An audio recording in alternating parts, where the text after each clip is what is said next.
Hello, hello. What's up, ladies and gentlemen, boys and girls? This is your host, Jonathan Mathis, the sports judge, and welcome back to another episode of Speaking with Judgment, hosted by the one and only Jonathan Mathis, the sports judge. Tonight, I am privileged to have a great friend on with me. I apologize for the noise. There's uh, a helicopter going by here, but you guys hear what I'm saying. Anyway, I got Kyle Nash on with me tonight, and it's a pleasure to be sitting alongside Kyle tonight. Kyle does great work in the sports world as well. Great at podcasting. An NFL expert. He knows his stuff. But tonight I have him on with me, and we're gonna break down NBA free agency because it is going nuts right now in NBA right now. Players are moving around. So we got to talk about that. We got a crazy show for you guys. Anyway, I'm going to turn it over to Kyle right now. What's going on, Kyle? Hey, J-Math, man, listen, first of all, thanks for having me in. I'm not surprised to hear about helicopters, man, because there could be stuff passing overhead of players moving around in the NBA right now, man. Listen, the Lakers have been making moves. There's stuff going all over the place. I have to tell you, listen, you mentioned me doing the NFL thing. The NBA, as I call it on my show, the student of the game, is my distant third language, but there's a lot of movement, and I'm here for it, man. Let's get into it. Yeah, let's dive into it, man. We got great stuff on the menu tonight, and since I live in Southern California, and since I'm a Laker fan, I think it's appropriate to start off with the Los Angeles Lakers. So we'll start off with the Los Angeles Lakers, and Rob Pelinka does it again. Rob Pelinka, every time I want to, call for the man's job or say that he doesn't have the credentials to be a general manager or say that he needs to be relieved of his duties, he always makes the splash. And it seems like he's done a good job as the architect putting his team together. I like what he's doing. You get Gabe Vincent, who Miami probably should have kept, but Miami lets him walk. The Lakers, they sign him. The Lakers keep Hachimura. He is returning to the Los Angeles Lakers. And then, of course, you get Cam Reddish today as well. I mean, the Lakers right now are winning free agency. They're winning free agency. I think it's fair to say that they are winning big time. I mean, you get a baller big time in Gabe Vincent. He really gave the Miami Heat a solid performance when he was there. So the Lakers can make use of this guy because he was knocking down his shots, right? He was making his shots in the playoffs. He had some big moments in the playoffs, and his presence alone on the floor was very important to the Miami Heat success throughout the playoffs. So I think this is a great pickup for the Lakers. I think this is a devastating loss if you're the Miami Heat. I just think he fits what the Lakers are doing. I think he'll be a great role player. Like I said, this is a damn great move for the Los Angeles Lakers. And then not Ryu. I always mispronounce his first name, but I'll just stick to his last name, Hachimura. Hachimura, yeah, right. It's fun to say his last name. You're good. Yeah. I mean, you know what? I think he's a great piece as well. He was a great asset in the playoffs, had some unbelievable moments in the playoffs, stood tall. And I was saying that the Lakers should have re-signed him all along. And I had my reasons for why I think the Lakers should have re-signed him, because he was just flat out a beast in the playoffs. And I just think he fits well alongside a guy like Anthony Davis. Now you have, if Anthony Davis can stay healthy, you got another threat out there, someone who can pose a threat. And Hachimura was really, really good, particularly towards the end of game one in the Western Conference Finals against Jokic. He matched up really, really well. against Jokic. He was able to contest his shots. He was able to contain him, not stop him necessarily, but contain him. And that was impressive. So I think seeing Hachimura back in a Laker uniform is huge. Now, the other piece you want to get back in a Laker uniform, of course, is Austin Reeves. Yes. I think you get him back, you plug him into the offense, you already know what he can do. He was solid in the starting lineup. You insert him into the lineup and you get good results. So what are your thoughts on the Lakers and these big splashy moves that we have seen thus far from the Los Angeles Lakers? I mean, listen, Laker fans in general, you mentioned it of the ebb and flow of whether or not they're happy with or angry at Rob Pelinka. But that's because, listen, out west, they take big swings there, man. And that's not just, in LA proper there in basketball. The Rams make moves. Now they're trying to get their way through that there too. I saw your show talking about the Rams and their struggles recently on your Facebook page there. But, getting back to it, listen, the Lakers have made big swings. That's kind of what they're doing. And the way that they've managed to recover from the whole Westbrook situation, such that it was, is in itself an accomplishment. J-Math, I got to tell you, they put the fire out. Sure, they started the fire before pulling the fire alarm in question, but nonetheless, being able to dig their way out of that big swing is part. Listen, if you're going to take big swings, you need to be able to find your way out of them if they're not going your way, right? And I like that you mentioned Hachimura as a concept here, being kept there. I think there's not enough talk about at least one key player in my mind, who I think we'll talk about later, that stayed with his squad. Some of that is the news here of free agency, right? Keeping Hachimura is a big deal in LA. And listen, what's unique about the NBA compared to other sports is it seems to happen so quickly right after the championship that people are already like comparing it to, well, does this mean that they could beat the champs now? Listen, while the Lakers were swept by the Nuggets, those games were all close. I don't think that, I'm saying any original concept. So the question of bringing in Vincent to add shooting, which this team, in my opinion, has not had enough of in the past couple seasons, right?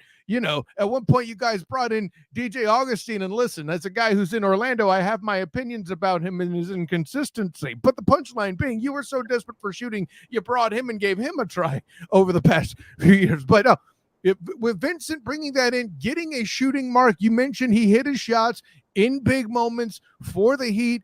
It's nice to see guys like him and Caleb Martin get theirs and get their looks to try to expand and build on their careers, coming up big while Tyler Hero was hurt in Miami, no question. But Miami's in a position, if they're actually trying to get somebody else of any other note in the building, letting guys like Vincent go, it's a business. I ain't got to tell you, J-Math. So, I think from that standpoint, I like a lot of what they did. And to you guys' credit, the biggest problem they still have is the, let's say, health of their stars, right? Anthony Davis had probably one of the least talked about yet best performances throughout the playoffs proper, taking nothing obviously from the champions and other guys who came up big. I get it. Steph Curry had a big moment in the Game 7 and everybody got excited about that. But AD, throughout his playoff performance, before the Lakers were eliminated, put up a lot of big numbers, and not many people were talking enough about it, at least over here in the East Coast. And I think I'll put it this way. If they can manage the load, keep guys healthy, have another non-injury playoff run, right? Because what's the results? They ran into the champ and gave them arguably the best fight in the eyes of many, maybe not the most games. Maybe they were swept, but I think they were the best matchup on paper at least, right? And then the other time they were healthy throughout was the bubble championship, right? So I think you're setting the table to bolster those guys to have to do less scoring and attacking, obviously keeping Reeves, again, keeping with the theme of, hey, the guys you hold on to in the business is important too. Anything that gets this team of good size and good defense, good shooting is a good day for the Lakers. That's where I'm coming from. Right, and you mentioned that, and that's what I love about Hachimura. That's why I think Yeah. he is a good fit alongside LeBron James and Anthony Davis because of how well he shot the basketball. The Lakers have struggled to find players that are a solid fits alongside their two superstars, and now they finally got that. It's tough to play alongside players of that stature. By the way, Sure. It's not easy, but it wasn't a struggle for Hachimura, and it looked it looked like he settled in as soon as he got traded, got acclimated, caught on really fast. And he looked surprisingly comfortable working in tandem with James and Davis. That's what I really liked about him and his presence alone. With James operating more as a passer for Los Angeles at the time, Hachimura had no shortage of shooting opportunities and made the best of those opportunities and was able to capitalize. So I like this signing. I think this was a deal that they wanted to get done. They was able to get a deal done for him. And another thing about Hachimura, I know I'm talking about him a lot because I like what I saw from him last season. I just like his ability to score. I like the mental toughness that he brought, and I think with his ability to shoot the way he did and to create his own shot, I think that that allowed the Lakers to space the floor a little bit more. Absolutely, get more creative as well. So I like the signing. I like the re-signing. I think he proved himself to be a scorer the Lakers desperately needed, and I think the Lakers will come away feeling good about themselves with this, and Gabe Vincent too. Gabe Vincent as well. I mean, now look, it's gonna be different in LA because now the pressure is on you to perform. You got paid. You're getting your bag of money. And now you're playing for a more mystique franchise. Now you're playing for a franchise with a rich history, a franchise that is demanding, that looks for you to come in, fit in really well, and help this team get back to championship glory. I mean, that's what's going to be expected of you. The expectations are going to be soaring high for a guy like Gabe Vincent. Clearly because of what he did last season with the Miami Heat, but also now that he's putting on a Laker jersey. So, I mean, hey, it's gonna be interesting to see. I still can't believe that he's a Laker. I really thought the Lakers were going in the direction to land Bruce Brown, and we'll get into that a little bit later as well, because those were the reports coming out earlier in the week that the Lakers were targeting a potential signing of course, Bruce Brown, and we saw where Bruce Brown landed today as well. We'll get into that in a little bit. But I think it's safe to say that the Lakers are winning free agency right about now. I agree entirely. In a situation where I feel it like at least some of the more powerful or more, lack of a better word, blue blood West teams are starting to take slight step backs. The Warriors, for example, and meanwhile, the main one that isn't is the Nuggets, right? Right. The Lakers found a way to get better, and when all the other major factors are stepping back, because even though with the Suns, I can argue, they took a step back because of everything they're dealing with, the Chris Paul situation and that departure and all that. So it's a very, listen, man, to have what they have there in that roster already and manage to retain pieces while finding a way to get a hold of a sleeper pick, for a lack of a better way to describe Vincent, is a great thing to advance, the opportunity to get past that, to get to the Western Conference Finals and passed on to the NBA Finals, right? Right. And we got a comment here from my good friend Maurice. Mo is watching. Thanks for watching, Mo. He says, a good night for a Laker Nation, fam. Yes, indeed. It is a good night. I mean, what more can you really ask for if you're a Laker fan? You're seeing the team making moves. They're not just sitting still. They're not letting free agents sign elsewhere. They actually have been involved, and they get a guy who gives you his 1 and 10% effort in Gabe Vincent. I mean, Gabe Vincent was huge for the Heat. Without him, I'm not sure the Heat get as far as they got. You know, he played his heart out for the team. So I mean, that was great to see. And now, because of of how well he played, look what happened. He's getting big money now. You know.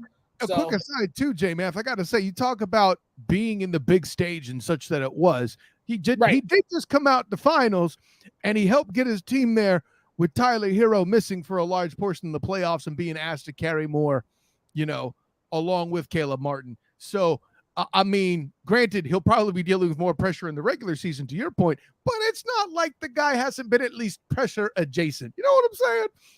Right. I just think he's a solid pick for the Lakers. And I think the Lakers, right about now, I think if you want to give them a grade for how they look so far, I think it's I gotta say an A+. Listen, man, I'll put it this way. I don't boast myself a Laker fan. I'm not gonna go full A+, but the reason why I can't say you're wrong to say A+ is I can't immediately think of a way that they could have done better and kept the pieces that they did at the same time. Right, exactly. Man, we're gonna stay on this topic. Well, we're gonna kind of get into the next topic, and the next topic is a big one too, because it's the Golden State Warriors. The Golden State Warriors. And today, Draymond Green has announced that he will return to the Golden State Warriors. Draymond Green will resign with the Golden State Warriors, and he will resign with the team. He has agreed to return to the Golden State Warriors on a 4-year, $100 million contract. But hold up, J-Math. I got to wait. Oh, I had to go find my shocked face real quick, because I don't think anybody's shocked that this happened, bro. I would say, but no.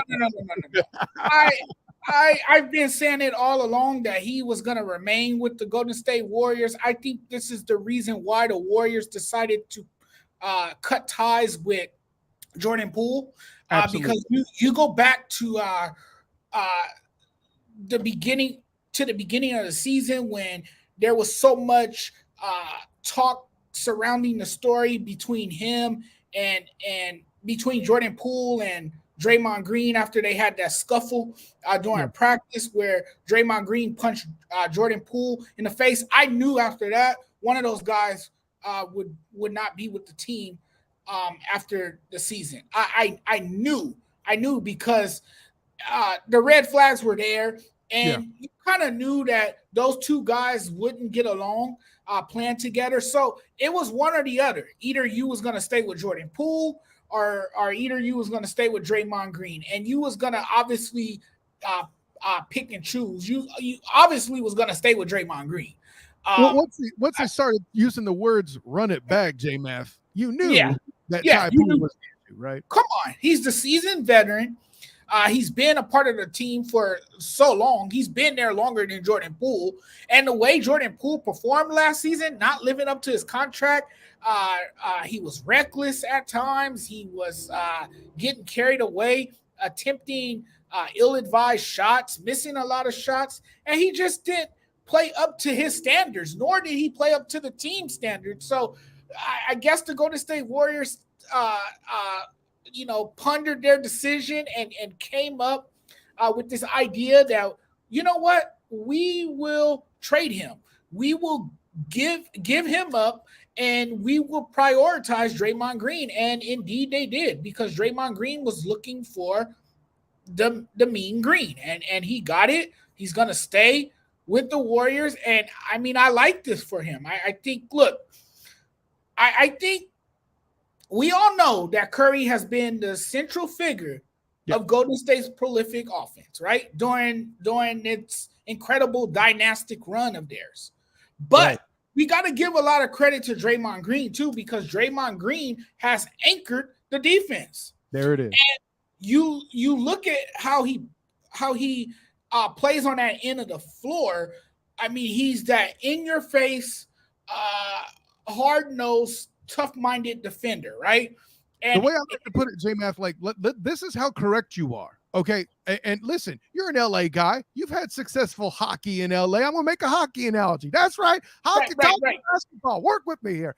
Draymond Green is essentially Steph Curry's enforcer to Steph Curry being a top scorer, like that's he is. Well, and it's that simple. It's not just he does defense, brother. Like the dude is so good at talking ish. He has his own podcast where he does it. It's not a bad podcast. I'm honest. For real, right? So if this guy is getting paid to talk ish in a way that no one else has, well, I mean, I'm not going to count Shannon Sharp because he wasn't doing it while he's playing, but you know what I mean, okay? So at the end of the day, the psychological warfare and the physical warfare, you got to pair those two, 100%.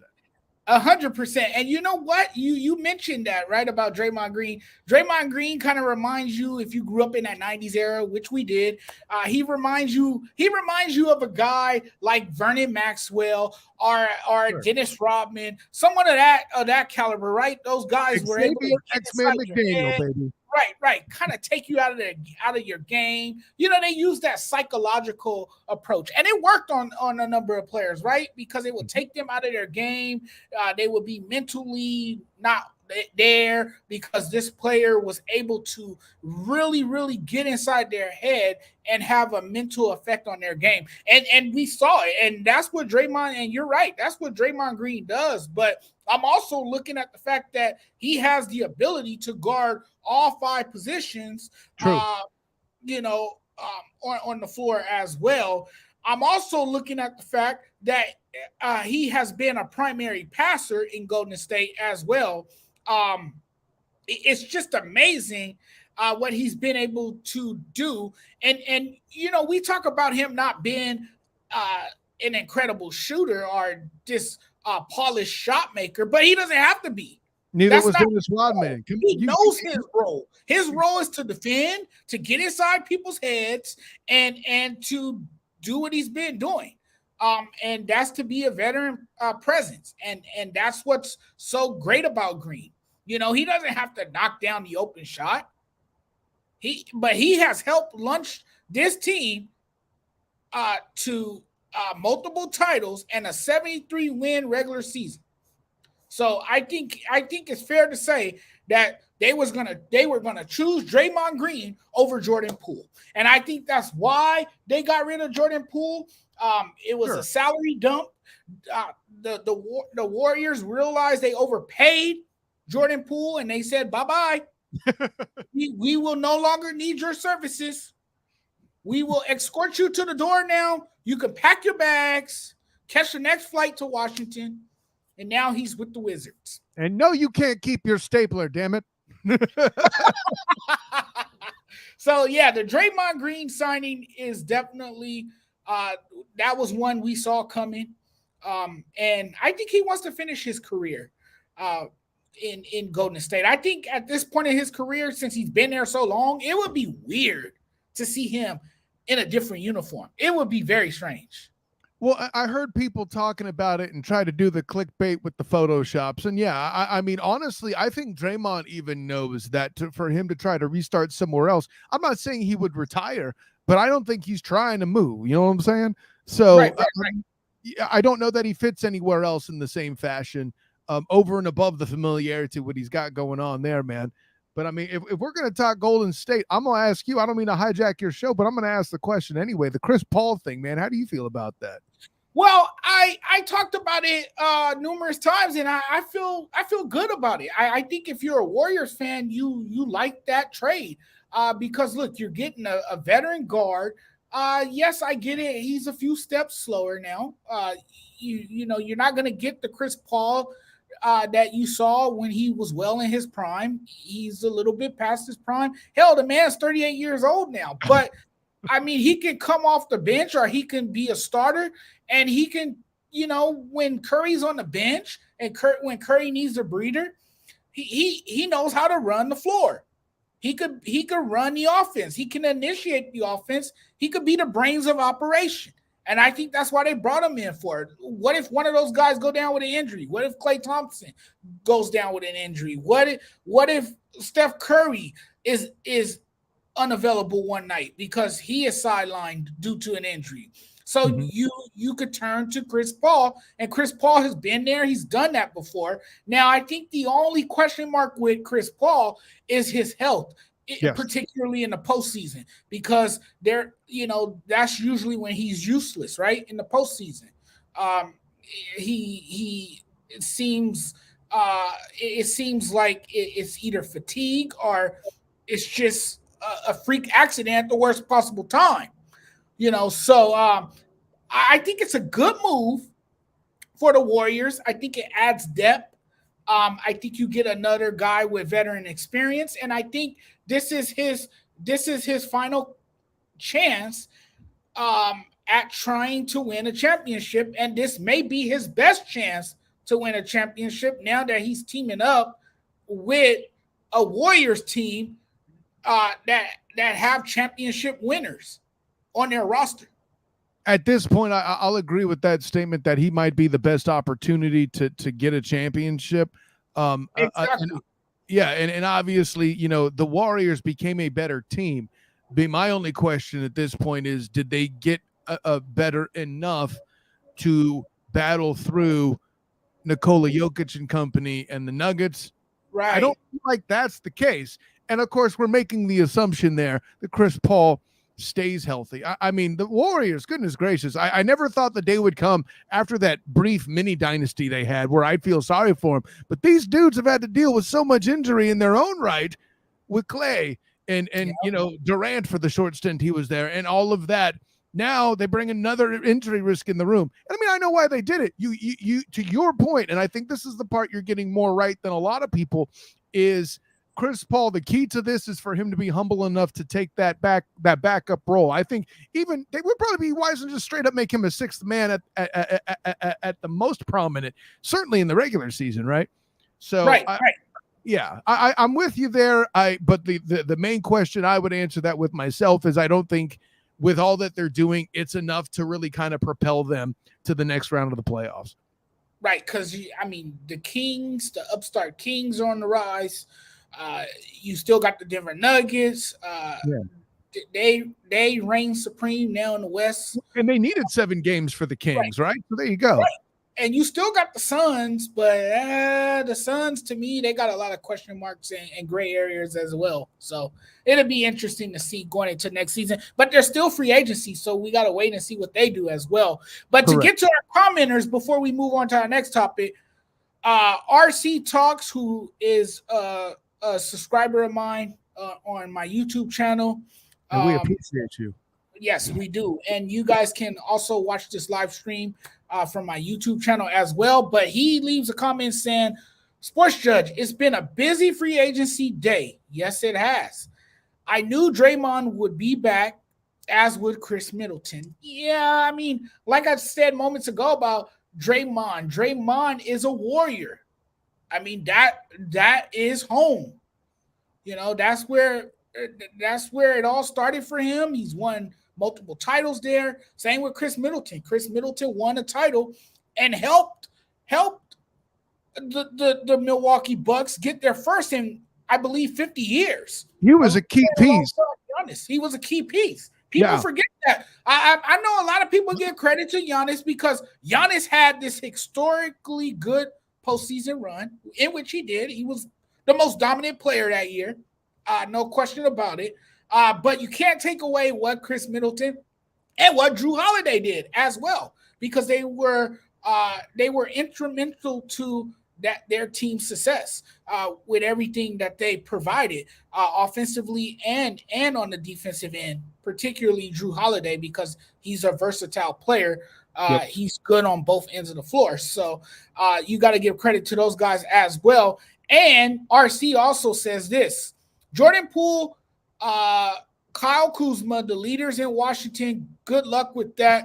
Don't forget they have Tyrus Jones now, who is good for that backcourt as well.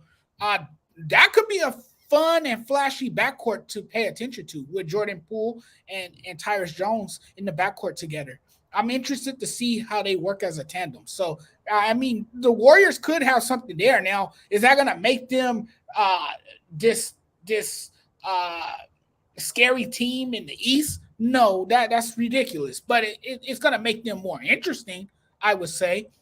Dustin is watching the show. He said, are we just going to sit here and ignore what Curry said in his presser and act like it will not hurt this team? I think they'll be fine. I think grown men can work together depending on their personalities and how the situation is handled. I think these two guys will be fine. I think whatever differences they have, they can squash those differences. They can move on. They can reconcile those differences and just play basketball. Put the past behind them and move on from whatever beef they had, or I don't know, because I wasn't in the locker room. But this with between those two, apparently, I mean, you know, they can get over themselves and prioritize winning another championship. So no, I'm not really concerned about that. I think, look, I don't think the Warriors would have re-signed Draymond if they knew it was going to be such a problem, or if they knew he was going to be a cancer inside the locker room. And no, that's why they got rid of Jordan Poole. They probably felt that about Jordan Poole. Yeah. And listen, no disrespect to Dustin. It's a good point to bring up, but like the press conference and in a different comment, he puts the date on it as March 3rd, 2023. We'll go with that. That's now basically 4 months ago, right? A lot has happened since then, including a 7-game playoff win over an upstart Sacramento Kings team, which still sounds weird to talk about in the playoffs. I got to tell you, J-Math, it's weird to me, bro. But it's strange. It's strange. I over myself. I got to remember that Vlade Divac and Chris Webber were in there, and that was a thing. And you know, Mike Bibby and those guys. Doug Christie, right. Stojakovic, that team was there. That's true. Your Lakers got past them. Don't maybe talk about how Samani Walker's shot at halftime was after the buzzer of Game 5. We'll chop that up later. But listen, I see the concern, and if it were anybody else other than a typically mild-mannered guy like Steph Curry, you better bet the moment he did say something, it would have been addressed behind closed doors. It got taken care of. Maybe I'm wrong, but that's my assumption. I'm with you on that, J-Math. Yeah, I'm with you as well. I'm on board with you there. I think they'll be fine. Those two guys are champions. I think more than anything, they don't prioritize individual goals. They prioritize team play and championships over anything else. And I think they'll be fine. You know, I think they'll be fine. I think the Warriors will still be in contention. I don't think this will have an effect on the team at all. And you got to remember this too. Let's not sit here and pretend like other teams don't have this same problem. Just because it doesn't get out there publicly, and because players don't all air their dirty laundry, doesn't mean that there's something going on inside the locker room. In a sport that's so player centric, like the NBA, they think more like receivers and less like offensive linemen. Okay, they're gonna be a bit more proud and have a lot more to say. So I think they're ready to handle that. So, yes. Pelinka prop, right on. Yep. And Rod says, great moves by Rob Pelinka. And I couldn't agree more. And we got another comment from RC before we continue on. I'll say this. Chris Middleton has to remain healthy in order for the Milwaukee Bucks to ascend higher again. They need a big man. Lopez not coming back. No, he's not. And they need an infusion of youth and depth. I agree. They need to build a younger core around Giannis and Chris Middleton, and I think they will. I think they will do that. I think they will do what you call retooling. Retooling. They don't need to fully go into a revamp. They don't fully need to revamp the team or anything like that. They just need a few more young pieces and like RC says, an infusion of young youth and depth. And every team needs that, but you also need your veterans as well that's been there and done that as well. I believe that. J-Math, let me give RC his props to this extent. Before the season, or what might have been two, but I'll say the season before the Bucks won it, I went on record saying, the less Middleton is on the milk carton, the more likely they are to win. Sure enough, he was healthy throughout the playoffs that year. Giannis got his title, and people stopped talking like he was the early Peyton Manning of the NBA. I am a Middleton guy when it comes to the Bucks. Giannis is great. Of course, he needs to not get hurt. Please see round one of these playoffs. And to Dusty's point, if you overpay Middleton, that's fine. He's that important a piece, though. I think sometimes you got to overpay guys like that to keep them in the building, man. And he's a fan favorite there in Milwaukee as well. So I mean, it's an unfair business. It's an unfair game now. You got players that people feel shouldn't be paid this or that, but hey, if the organization feels that you deserve that money, then that's what the organization feel about you. And they feel that he's a valuable piece, so they paid him. When Denver paid Michael Porter, I said the same thing. I said it was an overpay. But look, there was times throughout the playoffs that overpay was beneficial. Right? I'll tell you what. I'll put the receipt right next to the trophy, J-Man. I hear you. But now we're gonna move on because we're 36 minutes into the show, and our next topic is gonna be Fred VanVleet. Oh my goodness. Breaking news. This was breaking news around the time we started the show. Yeah. Fred VanVleet has signed with the Houston Rockets on a 3-year, $130 million deal. Now, we knew this was going to happen. And this is the largest, by the way, this is the largest contract for any undrafted player in NBA history. So that says a lot about VanVleet and how good of a player he has been and how he has proved a lot of people wrong with his play. I don't know. What is your take on this? Because a lot of people feel that he is grossly overpaid. A lot of people say that he barely shoots over 40% from the field. And he had a good playoff run with the Raptors. But a lot of people say that he is an overpaid player now and that he is a bit overrated. I hear some people say that about him. But Fred VanVleet bet on himself and got paid. Yeah. I mean, listen, all of what let's go with the crowd that thinks that VanVleet is overrated and overpaid, right? First of all, overrated doesn't necessarily mean bad, okay? And the Rockets are in a state of being to try to bounce back from prominence that you don't see, to say the least, right? They're trying to get over so many flubs. I don't even want to get into overweight Harden and all that other stuff. But will the Rockets need another piece over and above him? Yes. And I know there's talk about Harden coming back, and I'm sure we'll do that in another segment. But if you're a Houston team that's in the state that it's been, with the unrest that it's been, and a guy like that is out there who has successfully bet on himself, you're going to have to overpay that guy. Anybody. Listen, I'll make the NFL analogy here, J-Math. I cover the Jacksonville Jaguars, okay? They talked about last year how Christian Kirk was an overpay. But you know what?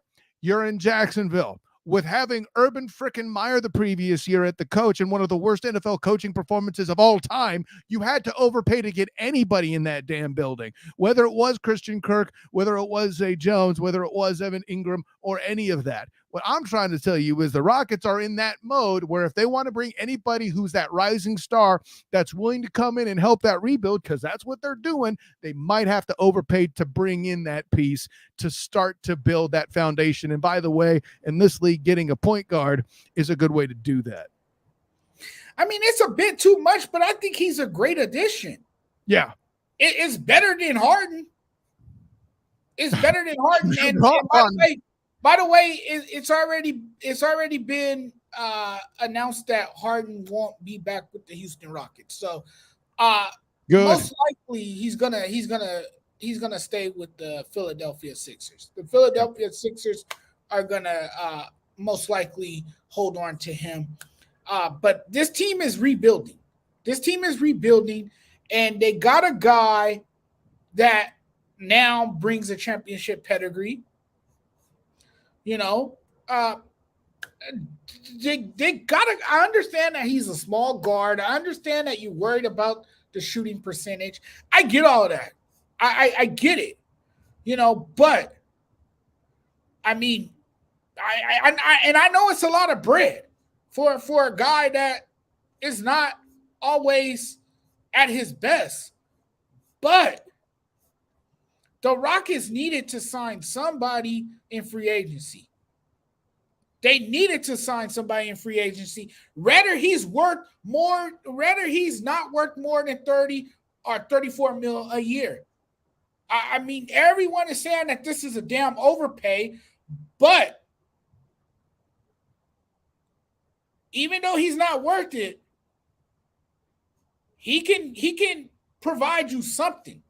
There's intangibles, exactly. There's intangibles there, exactly. And I mean, at times when he's on his game, he could be a beast. Mm-hmm. Okay, he could be a beast, and he can go crazy. You know, I mean, people are worried about the shots under 40% from the field, always injured. People say you hear all this about him, but I think what Houston have, Jalen Green, you know, you have Kevin Porter over there. You got a young nucleus, and you got a guy that's won a championship. And by the way, I'll make this. Let me add to your point, J-Math. That could make those guys hungry. Exactly. And by the way, you're not looking for him to shoot the ball foremost if you're telling me about this young nucleus, right? That ain't what he's there for. I'm sure he'll make a few, and maybe his shot percentage is down because the system such that it was he would take emergency shots when it went wrong. Who knows? I need to watch a lot more Toronto Raptor tape to analyze that part. But what I will say is maybe his shooting percentage is low, but that's not his main function. Like you said, I think you nailed this. He is there to get that nucleus right, and that's dishing the ball. Period. Point blank. That's why the point guard is such a good addition there. Right. I think, you know what? It's not a flashy move. It's not one of those most attractive moves, and not every move's gonna be. But it's a move that serves the Rockets well at this point. Apparently, they feel that this is the move that they needed to make. You know, and Van Fleet has earned it. He has earned it. Apparently, you know, he was drawing interest from the Los Angeles Lakers and the Los Angeles Clippers and the Suns. So, I mean, that must tell you something about him. I would have been interested if he went to the Suns. Had he not gotten picked before it come on, I was going to recommend that and say, hey, if they can make the cap work, that's the move. But oh well, right. Yeah, but people are looking at the dollars and cents, and they're not looking at the intangibles like you mentioned. You know, they're looking. They're more than anything. They're looking at the dollars and cents, and everyone is saying they can't believe the number. I think he's a very talented player who can help the Rockets take a step in the right competitive direction. You know, I'm just gonna sit here and be positive and see how it all unfolds for the Rockets. You know, but I mean, there are question marks, yeah, sure, but he's also a great example of what relentless hard work and consistency can do in this league. So there you go. I can't build on that, man. Well done. I will say this though, I got to give the Raptors a little bit of props getting your Lakers to give up Schroeder so quickly to fill the gap. Yeah, you know, Schroeder though, he was up and down too a lot of times, too inconsistent at times. What used to get me with him, he'll be right at the basket. Like inside the paint, he'll drive strong to the basket. He would knife his way through traffic and miss the layup, blow the layup. And that used to bug me to no end.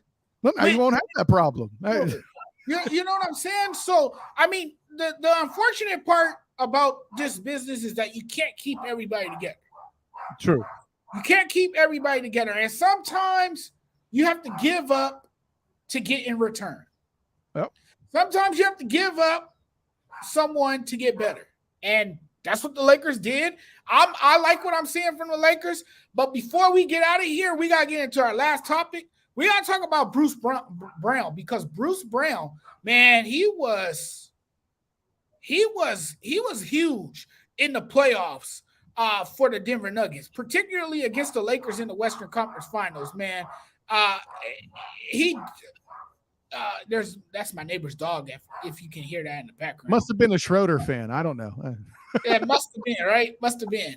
But as you know, Brown, he declined his $6.8 million player option with the Denver Nuggets earlier in the summer to become an unrestricted free agent. And here we are. Brown, he hit free agency, and now he has agreed on a 2-year, $45 million deal with the Indiana Pacers. His agent, Ty Sullivan, and Steve, however you pronounce his last name, Human or whatever, however you pronounce his last name, of CAA Sports, told ESPN's Adrian Wojnarowski and Malika Andrews on Friday. So he's on the move. He's going to an Indiana Pacers team that is up and coming, a team that has a young nucleus. You have Tyrese Halliburton, who's balling as well. But I like what Brown. I like Brown. I mean, I like him. Brown has a unique blend of skills that proved invaluable in the playoffs, as he guarded multiple positions. He propelled the Nuggets, particularly in the transition game, and created shots at the rim as both a ball handler and a cutter, so very versatile. I remember in the game he scored 21 points to propel Denver to a Game 4 win over the Miami Heat in the NBA Finals. So I think this is a great pickup for the Pacers for sure. What are your thoughts on this one as well? Yeah, listen, I mean, the Pacers are that group where I feel like they've been rebuilding for some time, since, I mean, maybe not all the way back to the Paul George era, but like, you got the history of Oladipo not being able to stay healthy and all that, and those whole shenanigans. At the end of the day, listen, J-Math, this is to me, this is what win-win looks like, unless Bruce Brown wanted to be part of the repeat, which obviously not, or else he would have taken the option rather than stepping away from it. This is a dude that took the ring. His agent got in here, said, strike while that iron is hot. And I am mad at him for getting the cheddar. I mean, granted, he's making big money for a dude who just signed with the Nuggets, this time last year. I mean, okay, sure, but it's all about timing. It's all about timing. Amen. And that's the mantra of this deal. And to your point, listen, pretty versatile dude. He's a guy who can bring in the shot, bring in a few boards. He averaged 3 points higher than his career average in the season here with the Nuggets. But I think the thing that might be getting looked over is it's different when you're playing with the guy that they're calling the brand new point center, even though he isn't. Listen, let's do some history another day, J-Math. But the punchline is, when you got guys like Jokic and Murray drawing the focus, you're going to get he took advantage of a few extra points. That's awesome. Not taking that from him. What I think needs to really be determined is, with an expanded role in Indiana, can he be that focal point of a team? I guess we're about to learn, right? Yeah, we will find out next season if he can be the focal point and how his presence will benefit the team moving forward as well. But my man, we're running out of time, and I want to give you a few minutes to tell us about yourself. Give us a little bit about your background and what you do and how long you've been doing it. And I know you collaborated with my good friend Danny Thompson. No doubt. To me. So man, just tell the viewers out here where they can find you and give us a little autobiography of yourself. Sure, man. Hey, well, quickly, you mentioned DT. Listen, Danny Thompson and I were doing a terrestrial show where I first made the Chris Middleton point.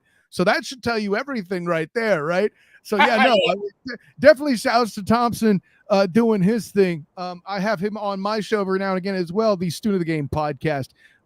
Listen, man, I've been doing the sports thing. I first started the first version of the Student of the Game podcast closer to like 2010, something like that, 2006, somewhere around there. So I've been doing this thing for a minute, but currently, I won't give you the whole history, but currently I cover UCF here, being based out of Orlando, who will, as of midnight tonight, jump to the Big 12. I cover football and basketball for them with the Black and Gold banneret of SB Nation on the Night Shift podcast as well. I do a lot of work with the three-point conversion. You might have seen my work. Again, Danny Thompson there as well, under Raphael Haynes. Controversy, Raphael Haynes. Shout out to Raphael. No doubt. Great work. Cover a lot of NFL and college football action with them, bowl games. I'm not doing the Hall of Fame this year, but look out for my guy, Cortland, to be covering the Hall of Fame for the three-point conversion. But I do write for them as well. During the season, you might have seen my Matchup Mania piece where I previewed all the games that'll be the most fun to watch in the NFL. And, of course, I do some work with the Jacksonville Jaguars in tandem with not only the three-point conversion, but A7B in sports. That's a lot of work there, too, connected to the Aquarius 7 Broadcasting Network with the oldschool101.com Captain and Company morning show. That's right. I'm connected to a hip-hop station. I know I don't look the part, but trust me, J-Math, it's awesome. I could imagine. That's awesome. That sounds fun. And then over and above all of that, in case I hadn't mentioned it enough as I need to, the Student of the Game podcast, my work with Huddle Up Podcast Inc., doing the Tuesday and Wednesday shows, the Huddle Up podcast, as well as the Student of the Game.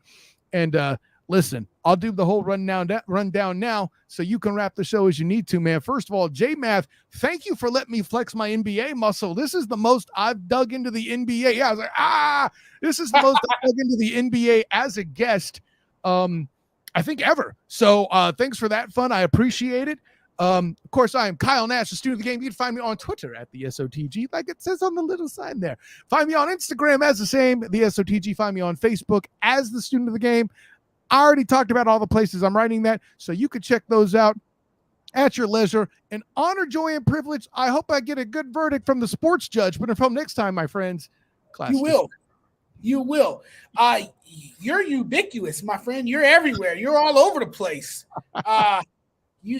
You work for a number of networks, it seems, and that's good. I mean, you're out there. You're putting yourself out there. A lot of people, I'm sure, know you in the Orlando area. I hope to get down there sometime soon. I want to say soon, but it feels like forever. I would like to go visit Disney World.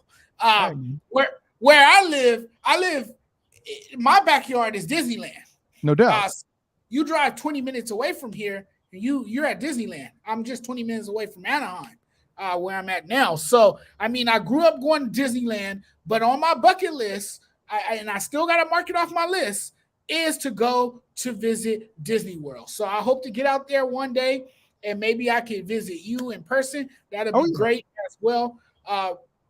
We could talk football. We could talk basketball. But we're going to do this again. I'm going to have you back on the show because it's fun. It was fun.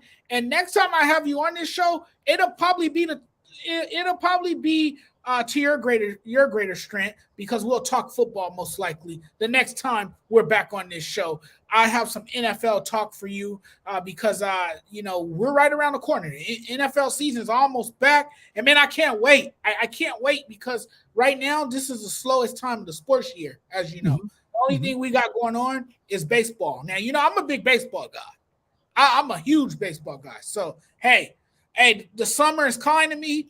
I got baseball. And that's the sport that gets me through the summer until I wait for the return of football and basketball, which will be back here very shortly.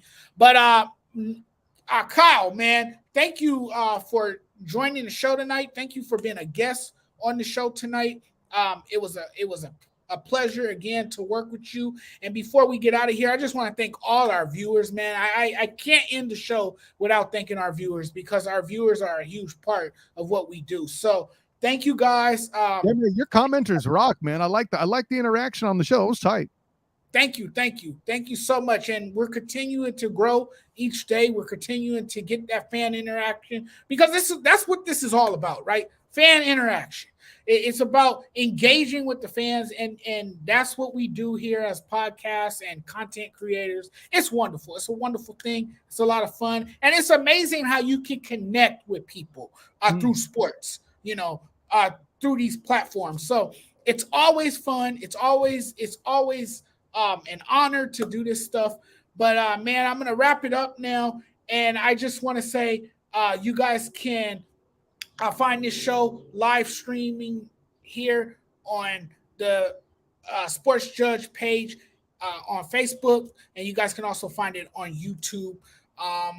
Don't know when I'm gonna do the next show, but soon, very soon, because there's a lot happening, particularly in the NBA right now with free agency underway and everything. So I'll be back on very soon, and I will promise to have Kyle Nash back on this show very soon. But you guys have a wonderful Friday. Enjoy yourself. This is the last day of June, by the way. We will be going into July, and next Tuesday is a holiday. It's July 4th already. I cannot believe it. I cannot believe how fast this year is going by. But hey, you guys take care. You guys have a wonderful weekend, and please be safe. And if you're gonna blow up things and do your fireworks and stuff like that, please do it safely and responsibly. Till next time, you guys take care of yourselves. For Kyle Nash and myself, we'll see you guys when we see you again. Thank you, everyone. Thanks for watching.